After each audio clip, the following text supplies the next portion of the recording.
Thousands of Victorians will no longer have access to round-the-clock over-the-counter police support. The service is being suspended at dozens of stations across the state. The force is also rejecting a union push to give officers an extra day off and institute 9-hour shifts. The thin blue line may become even thinner in Victoria. We told Victoria Police it shouldn't do this, that it would be shortchanging the community.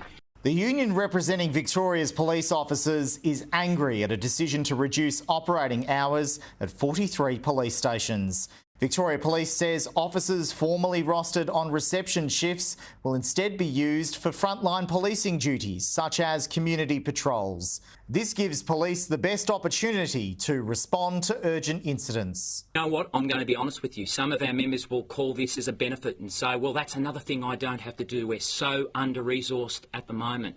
This will help me catch my breath. And some are going to say, hey, you know what? That's the only opportunity I actually had to get some of my paperwork done.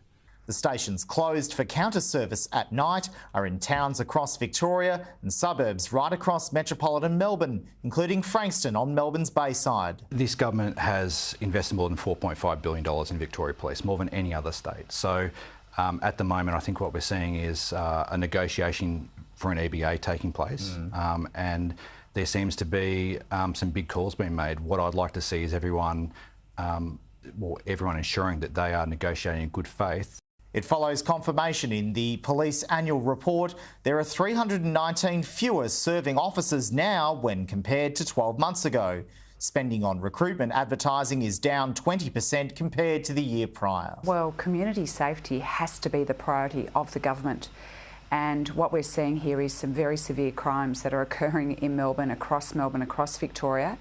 And I'm aware of people that have contacted me who've said that the local police station is closed and they're told to go elsewhere. So the pressure is on. The union says the decision came as Force Command rejected what it called better working conditions for police during EBA negotiations. But Police HQ says it's not feasible. Switching to 9-hour shifts would create significant resourcing challenge, saying the force would need an additional 1,885 police to cover these shifts and cost $1.548 billion over 4 years, the time span for the next enterprise bargaining agreement.